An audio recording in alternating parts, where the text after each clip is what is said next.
Becoming a magician takes thousands of hours. Right, Ashley? Oh, I'm not a magician. I'm a design specialist at the Container Store. But you transform closets and pantries. Well, I turn your most frustrating spaces into ones you love. With a magic wand? With Alpha, our customizable, adjustable, and affordable shelving and drawer system. The amazing Ashley! Making daily frustration disappear. Just doing my job. Transform your space with Alpha and save 20% on purchases over $500. Get started with your free design at the Container Store today.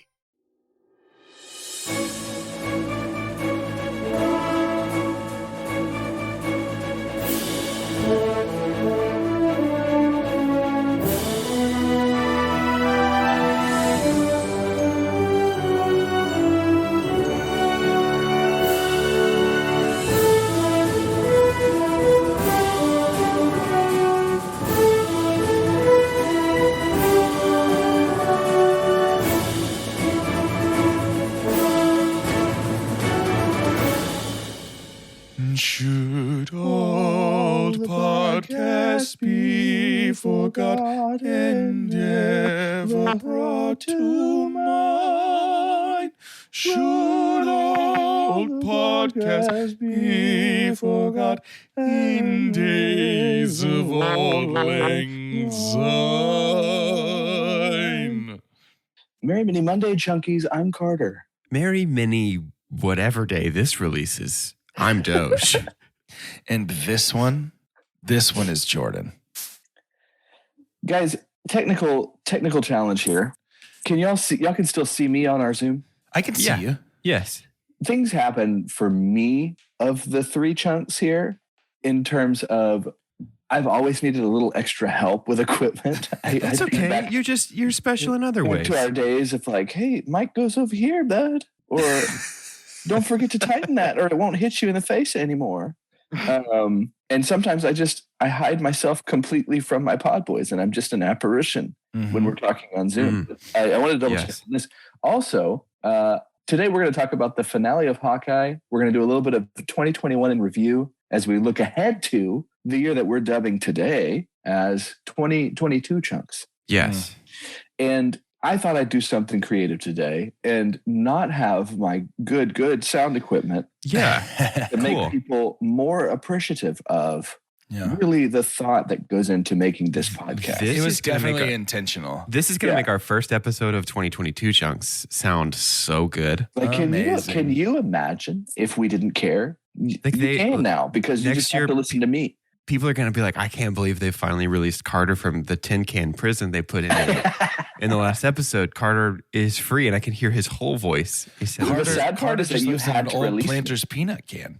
Yeah, that's pretty crazy. The sad part is I just couldn't get out myself. It's a tin can prison, man. Sure. It's like you've got a string, like everybody listening to this has another tin can, and you've just got a string going out to all of our beautiful chunkies who are going to be hearing this episode. Appreciate the investment, guys. Yeah, appreciate the investment. Let's jump straight into this finale of Hawkeye. Sure. I want to tell you my overall vibe is that this was kind of messy. Yeah. And I found myself sloppy ending to a great season. Yeah, I found myself kind of sad. I had not seen yet, in my opinion, and we'll talk more about Marvel's show history right now, that was a big, if we're looking at 2021 in a review, this was our fifth Marvel show, the fourth that we're reviewing on this podcast. And I've never seen an arc that felt like this one. That was just start so high, end so low. And it's been kind of such a bummer for me. And let's talk a little bit through the episode. We kind of jump straight into like it's about to go down mode, right? Like it's straight into like there's a whole lot of Kingpin now.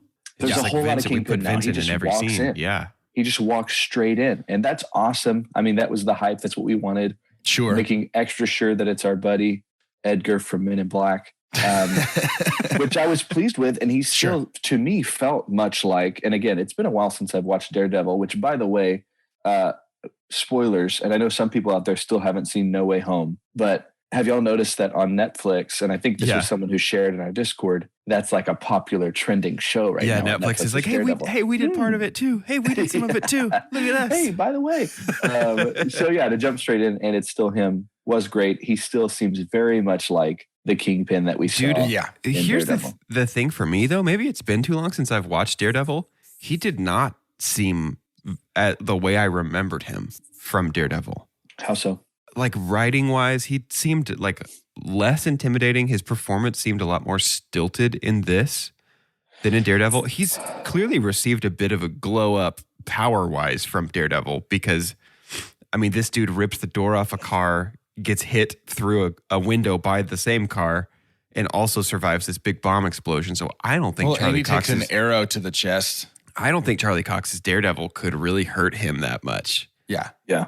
So maybe Charlie Cox got stepped up a bit too. We don't know. Yeah, maybe. I hope so. Yeah. Yeah. We were playing a game last night with the fam, with Chelsea's family. It's called Wavelength, which I would love to play with you guys. But it's essentially you have a card that says, it would say like hot and cold. So you've got your left to right, and it's got this little wavelength thing that is anonymous to everyone else. But the person who's playing the game knows where you're trying to put a little dial. You're trying to guess, have them guess where to put that dial to get points. So say it shows up in the middle that it's 4 points, right up and down. So we would try and do exactly what's between hot and cold. One of the cards that we had was underrated weapon, overrated weapon. And it was my older brother-in-law, and he chose nunchucks, and it was incredibly overrated is what he thought, which I don't want the next 20 minutes to be talking about discounting that or if we feel that's true. I'll fight but about to me, nunchucks for a while. to me, it is kind of overrated in that it doesn't feel like it's super worth anything. I agree. So I was just imagining already Charlie Cox being like, hey, man. I mean, I think it's probably worth 1,000 shots on Kingpin's body and like nothing happens. I would say just imagine you live in the sewer with your 3 brothers and then you have nunchucks. That's not overrated. Well, sure, but we didn't say nunchucks had pizza alongside it, just regular nunchucks. So just regular. I think you can't have nunchucks without pizza. I've read that. Okay. First of all, let me say Kingpin definitely not dead. You don't kill off Vincent D'Onofrio's Kingpin off screen. In the comics, it's goofy. In the comics, Maya shoots him in the face, but he lives and is only temporarily blinded. So maybe Daredevil's going to teach him how to be an echolocating superhero as well. Could be. Amazing. Absolutely amazing. I just want to say a couple of things about this finale. I want to say a couple negative things about this finale before I move on to the positive. Number one, the fact that they did not build towards a Die Hard themed finale for this television show is, I'll never forgive them. They could have really die-harded it in that, like in the office party. It's an office Christmas party on Christmas Eve. I mean, come on. Yeah. Are you kidding me? In Nakatomi Plaza. I mean, it was all there. Essentially, like, it's just unforgivable. And then also, can I super dump for the entire series? Go for it. That's what today's for. 3, 2, 1, go. My super dump for the entire series of Hawkeye, and I don't even have to think about it, is the LARPers. Really? So it could have been salvaged for me. I didn't care for the storyline that much anyway. Beyond the very first appearance, when they started like becoming more recurring, I was like, I like these actors. They're fun, but why are they such a big deal? But when they said, hey, in our waiter costumes that are obvious that we worked this event, nobody's listening to us. It's time to put on our LARP costumes that we brought with us for no discernible reason so that people will listen to the authority that we don't have in our LARPing costumes as they're screaming, running from the sniper trying to murder this Christmas party. I said out loud, wow. Yeah. This payoff sucks. I liked it. I laughed. What? I thought it was What's there to funny. like about it? I'm being genuine. We've never seen someone like try and LARP as a superhero. No. I'm saying, what logic is there to saying, let's put on our LARPing costumes at this sniper party so that people will listen to us? I think it's because they're trying to appear more official because they also got new uniforms. That was the payoff, is that these are their new uniforms, just like Hawkeye and Kate got new uniforms. I mean, it's not...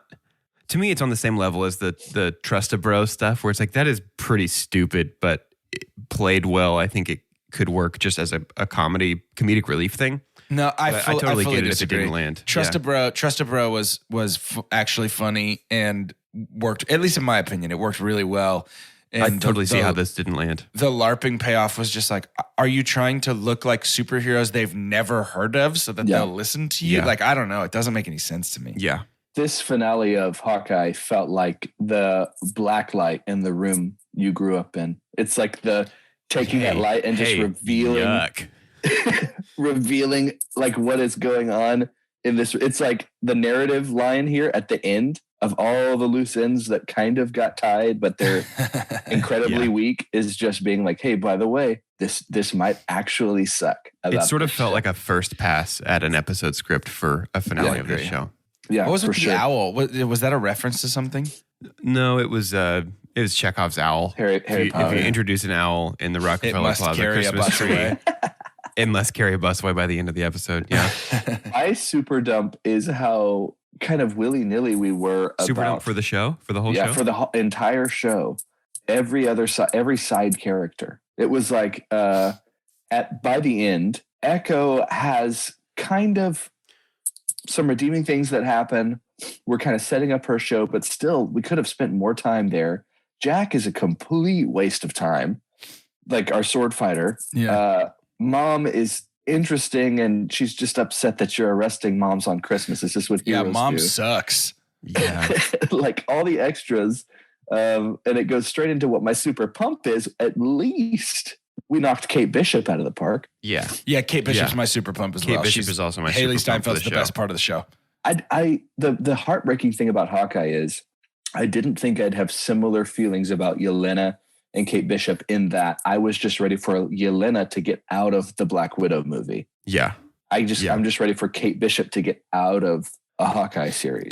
I disagree. I think a poor finale doesn't ruin how awesome she was in the rest of the season and how much fun. I'm not saying how awesome she was. No, Yelena was awesome in all of Black Widow. I'm saying like I'm ready for her to have her own to go do thing. her own thing. I hear you. Yes, Okay. that's all I'm saying. No. Yeah.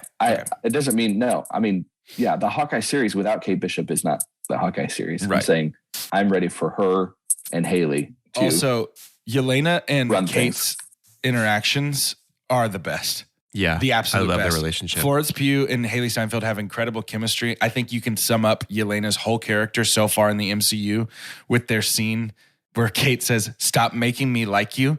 Yeah. After she's like, "What if we just get out of here and go get a drink?" And she's like, "Yeah, I would love to."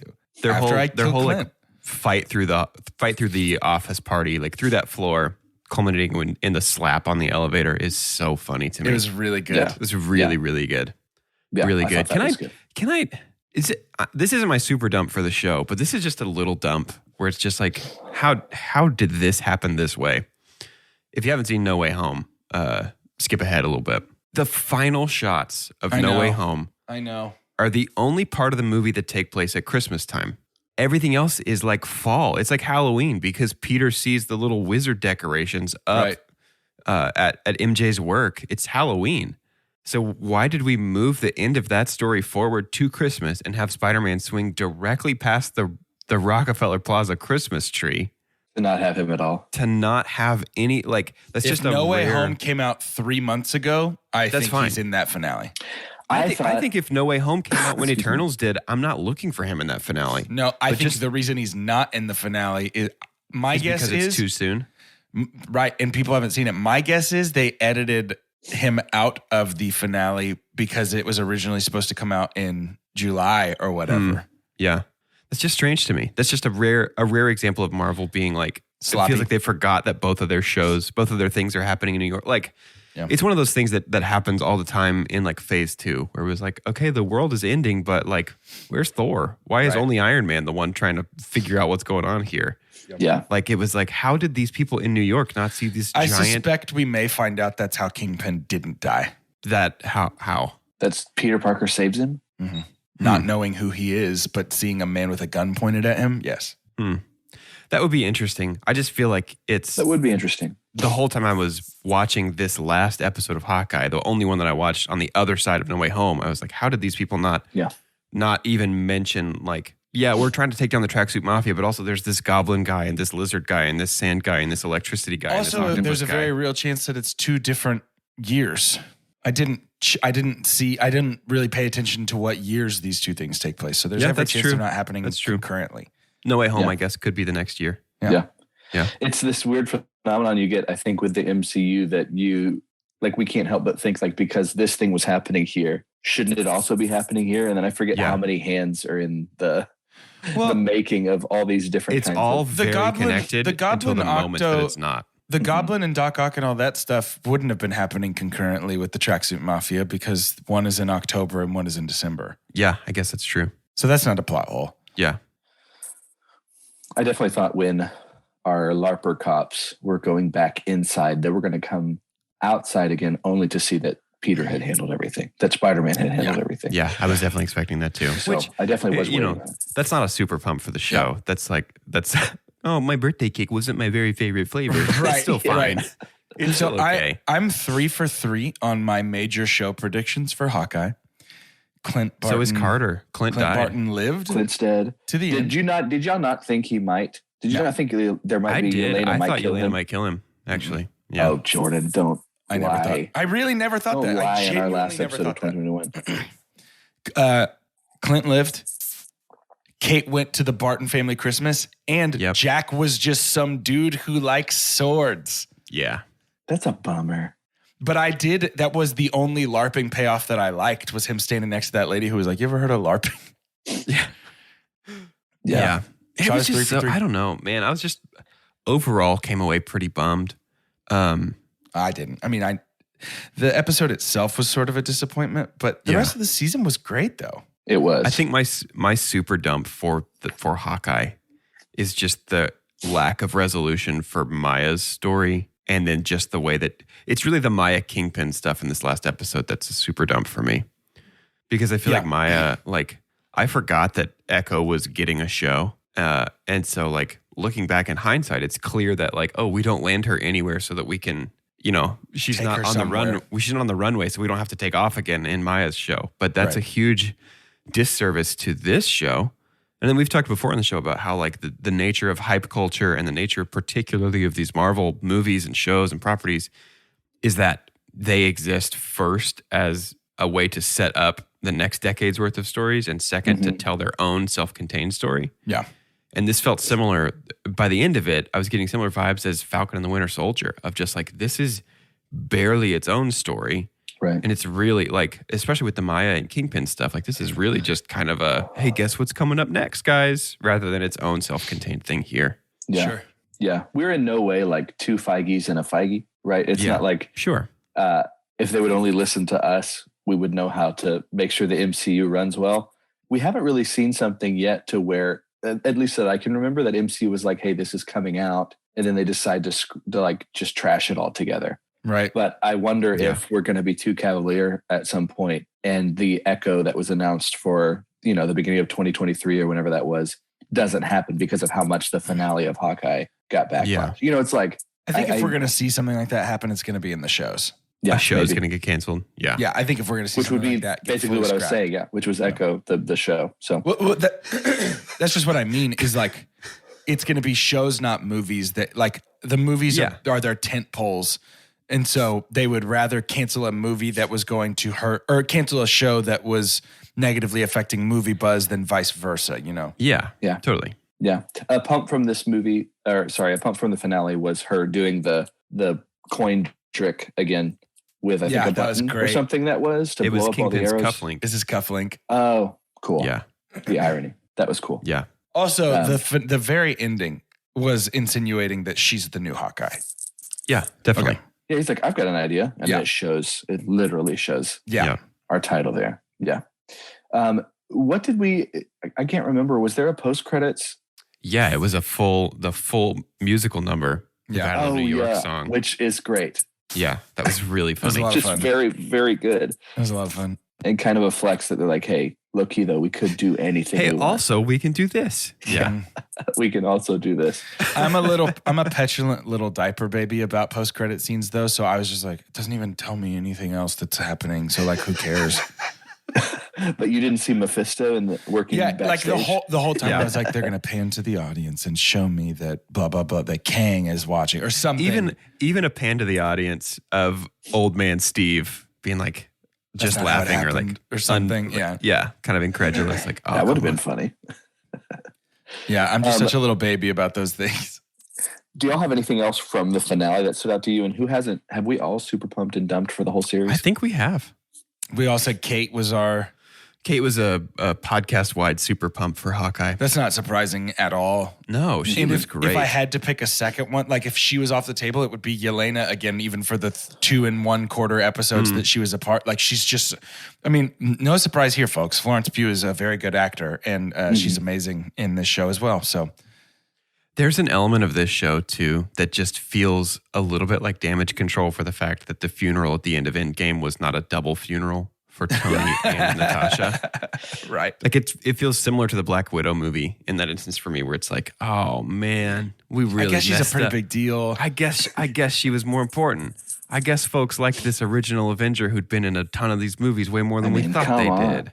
Even though she's a girl, she might still be important to folks. Did you guys ever think that maybe a girl could be people's favorite? Yeah, I don't know. It's just the whole thing where it's like, it's a little bit like your super dump of Electro in The Amazing Spider-Man 2, or my super dump of Electro in The Amazing Spider-Man 2, where it's like, man, this could have been really, I don't know, a way around doing it this way. Right. But this way just really highlights the like how callous we were and how careless we were with ending Natasha's story, and everybody just moves on and doesn't talk about it.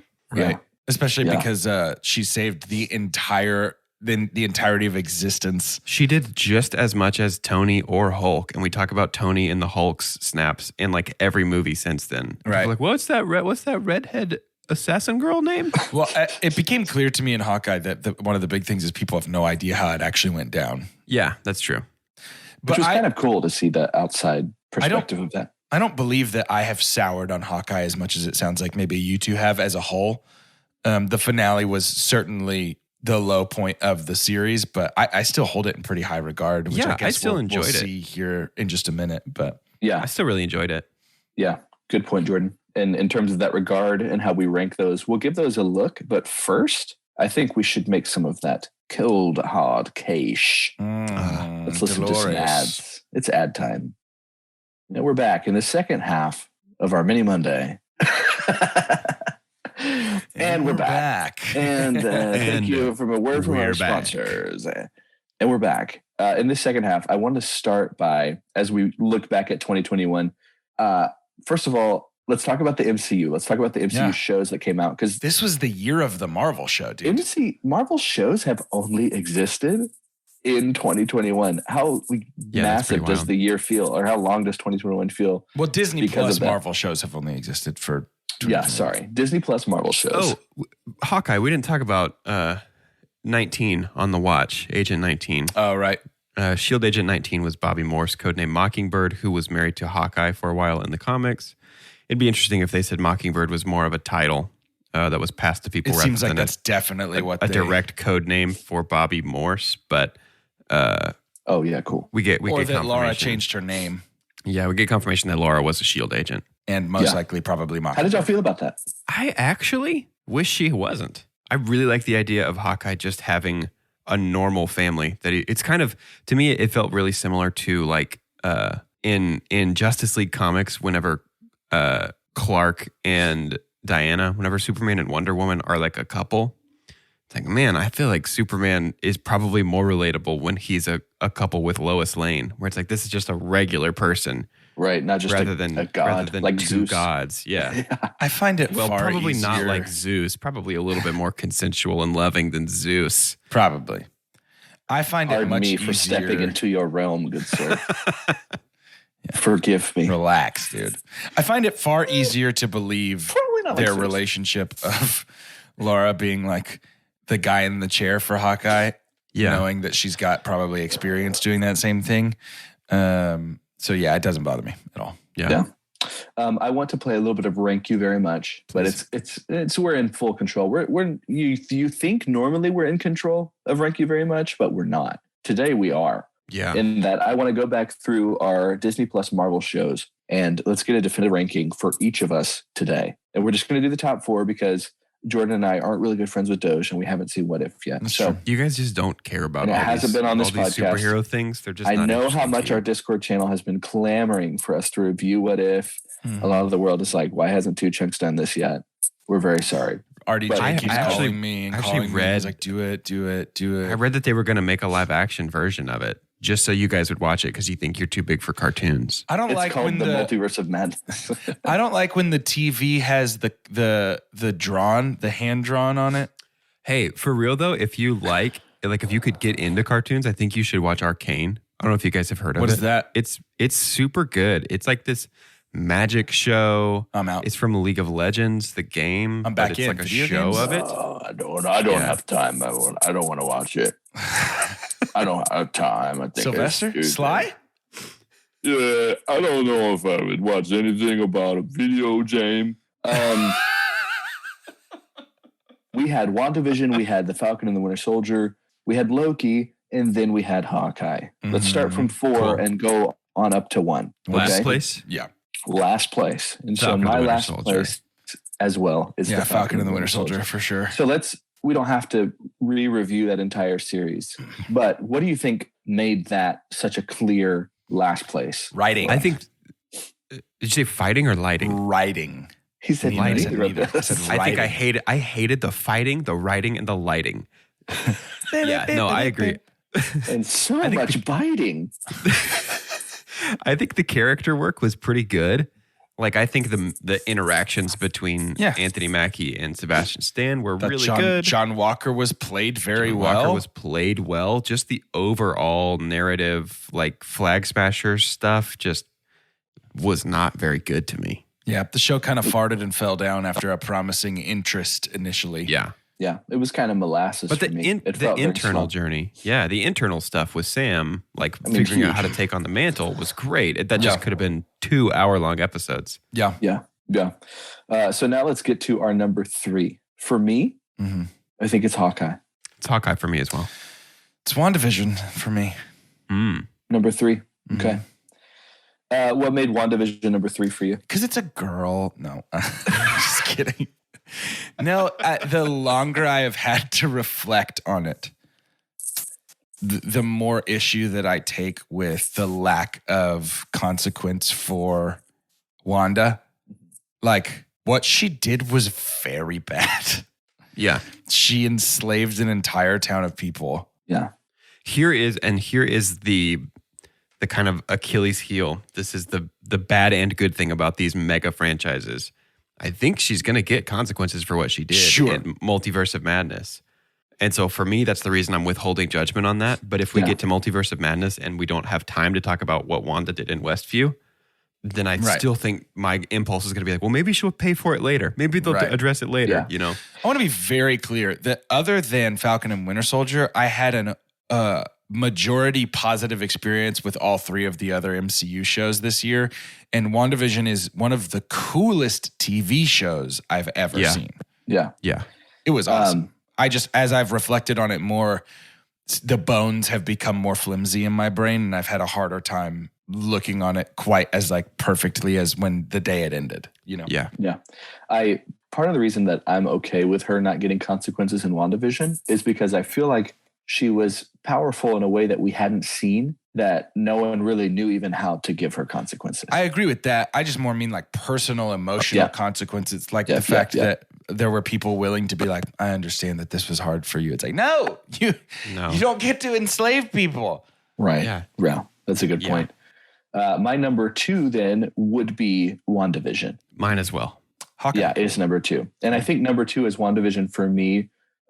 Also had a lot to do with one Agatha Harkness. I think the introduction of Catherine Hahn, Agatha Harkness, is we're going to reap the benefits of that. I think if there's... Yeah, totally. I think maybe the biggest plus narratively from our Marvel Disney Plus shows are these... Disney Plus. Is the Disney Plus Marvel shows. Biggest plus, the second biggest plus are these... I mean, we get Kate Bishop from these. We get Agatha Harkness. We get female Loki. Like we get a bunch of fun characters. Sylvie that I can't wait to see.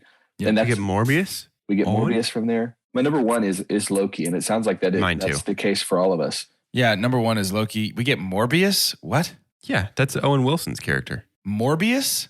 Mobius, sorry. Oh. Yeah, sorry, Mobius. I also, I was not being a dude there. I really forgot his name, but I was like, Morbius ain't it for sure. Morbius is Jared Leto. Yeah, dude, Loki, and here's the thing with Loki. as a self-contained show, it was the most fun. As a self-contained show, I think it had the most consistent and best writing. Yep. And as a non-self-contained entry into the MCU, it thus far, since Endgame, is still, I think, even including No Way Home, the farthest reaching consequentially of any. No Way Home is not possible without Loki. I think that's the thing that I kept thinking about is like, this isn't a spoiler because it's in the trailers. The Raimi villains and the Andrew Garfield Spider-Man's villains who are in the trailer, those guys don't exist without the events of Loki happening, right? Because they're not part of a timeline that leads to the birth of Kang. And so the sacred timeline, the TVA would have pruned those guys. Except now they have been allowed to flourish. Yeah. Now they exist. And so then Doctor Strange sent them an invitation to their address, said, please come over to our world. Yeah. It was amazing. The writing was so wild and it still worked. It just looked cool. Like the vibe. Loki's the only one. Show. It's the only one to me that felt like a TV show, like that they wrote each episode as an episode of television. Because we follow very like predictable, for better or worse, patterns with event television like this, where it's like big reveal at the top of the episode, and then building action like slowly through the episode to another big like a cliffhanger tease at the end of the episode, like oh my gosh, what's going to be next week, and then followed up with a big reveal, and then that same kind of arcing pattern. Yeah. And that Loki's the only one that was actually written that way. It feels like all the others were like, we wrote our whole big movie and then we chopped it up into 6 equal pieces. 6 hours, yeah. And that's why we have these incredibly slow, boring episodes of like Hawkeye and Falcon and the Winter Soldier and even of WandaVision, where it's just like, oh, this was the middle part of the movie where people might have got up to go to the bathroom. Yeah, for sure. Loki definitely had the best finale by a long shot in my absolutely. mind. That we kind of said, you know what? I know this has been super action and time travel. Let's let Jonathan Majors just take this one for Let's let him talk for 40 25 minutes. Let's just let him talk the whole time. 2021 was also, I look back at how many episodes we do in a year. So with 52 weeks in the year, our average is doing 104 episodes. So there's lots of talking. There's lots of minutes that we spend. Yeah, there sure is a lot of talking. There's a lot of talking. And the world, the chunkies, the listener doesn't really get all of it. They don't get all the talking. That's true. But I want us to look back. I talk more than just in these episodes, like in my day-to-day life. Yeah. It's a lot. You don't get all of the talking. I'm done as soon as the mic turns off, baby. As we look at 2021, what was y'all's like super pump for 2021? What's a moment that stands out for you for the year of Two Chunks? Two Chunks wise, not like personally, because not personally. It was that's a different podcast. I can't talk about it. No. Personally, it would be your whiteboard, right? Your dry erase board. I love a in your dry office. It's right behind you. I love a dry erase board. I really do. A dry erase board. The dry erase board. I'm really a super pump for me for something that we did that we just went for it was our Summer of Love song. That was pretty great.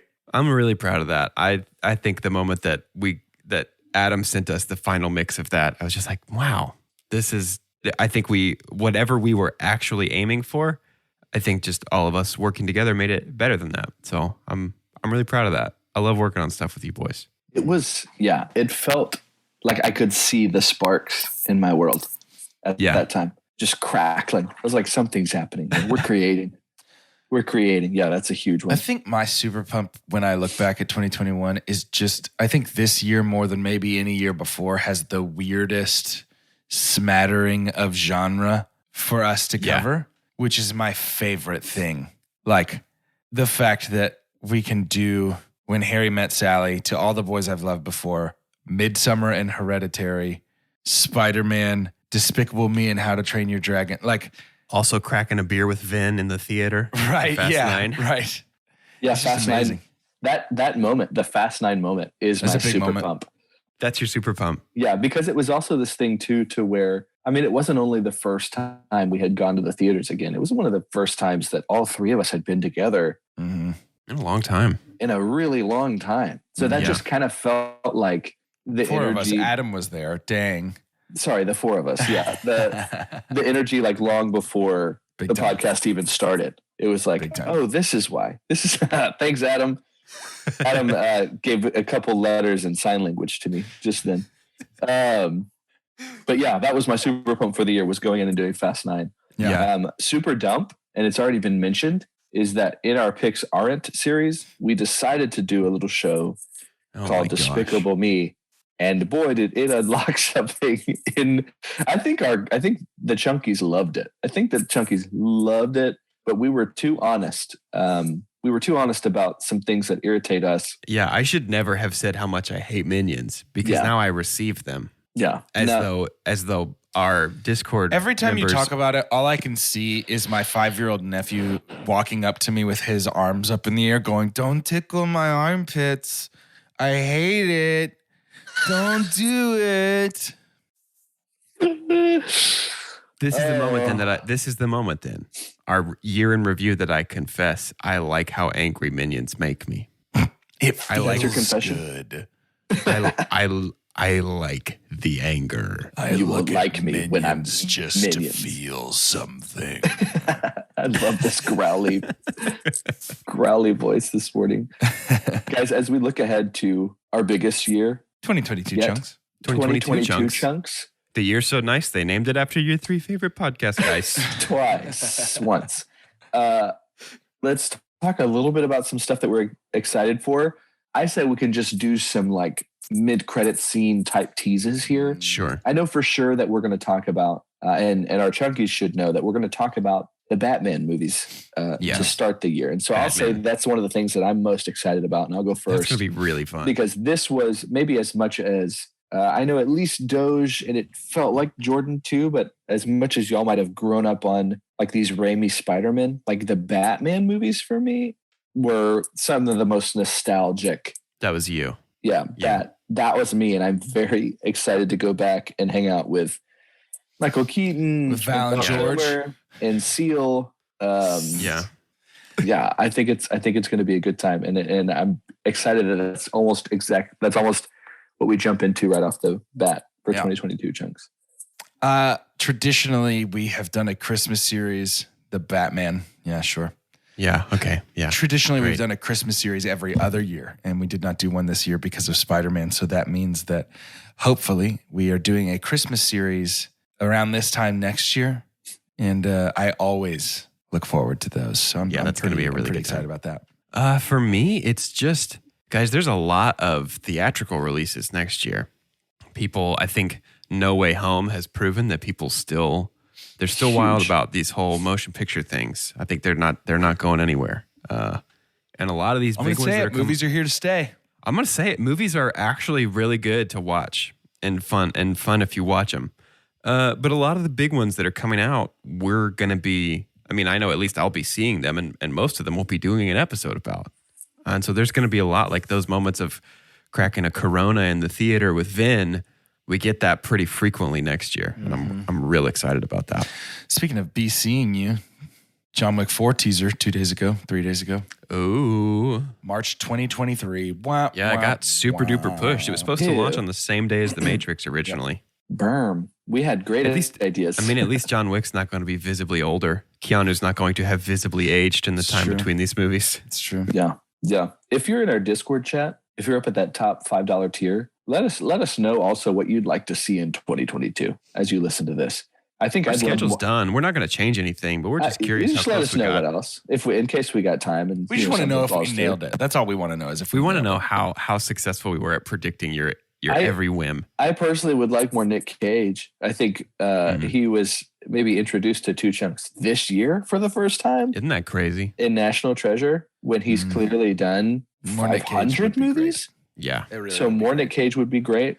You know me. We have not gotten remotely weird enough for me in the last calendar year. Yeah. Yeah. Maybe we can bring some more weird. We know Nick can do that. Weird. Also, if you are not in the Discord chat yet, that is the key to playing Box Office Ball. And I want to do a quick pitch that you need to get in soon, because our Box Office Ball draft for season 2 will happen around mid-January. So you've got actually less than a month. Soon. It's time to start doing your research for the first half of this coming semester. And so be on the look for that. I say semester now because all I've ever done is school. Yeah. You're the teacher. Also, you're like the teacher of our podcast. It could be that I still have never lost Box Office Ball. Thank Yeah, you, isn't that Zendaya. interesting? It's a great Isn't that thing. interesting? As we wrap up this episode, I've never lost Jordan Ball before. It's a game that I made up Yeah. to play with my friends. I always every year get the gold medal for the best Doge. I have like a top Doge of the year. BuzzFeed always like, who's the number one Doge of the year? It's me every time. So it's, I'm it's the just interesting. king. I'm the king of 2 chunks and a hunk. I just pull the strings and watch everyone suffer. Yeah. Extra credit, box office ball. It's really bad. Cool. It's true. That's really aspirational, dude. I bet you feel pretty good about yourself. That's a cool way to be. I feel Do you great. feel like a man when you push me around?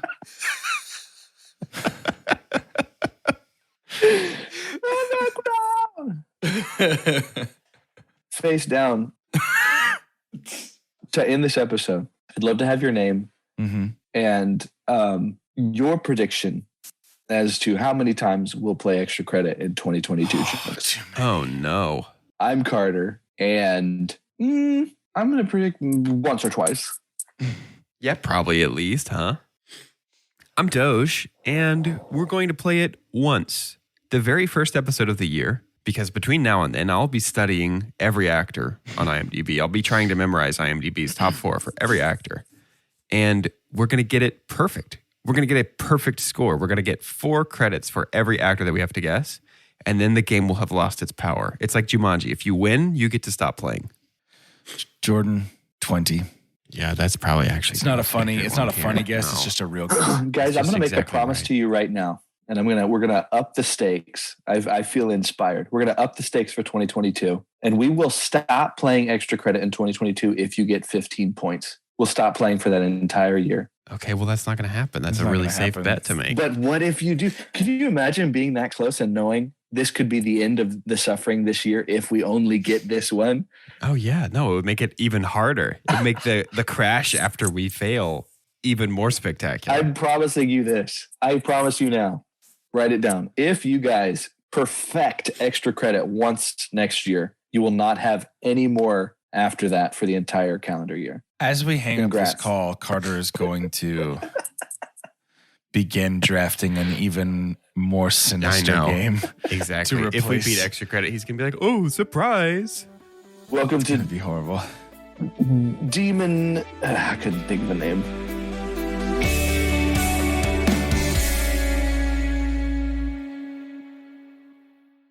Hello, Discover here to explain our cash back match. Here's how it works. We give you cash back for using your Discover card on the things you were going to buy anyway. Then we match that cash back in your first year. And that's why we call it Cashback Match. Now to recap and say cashback one more time. We match all the cash back you've earned at the end of your first year automatically. Discover. Exceptionally common sense. Learn more at discover.com/match. Limitations apply.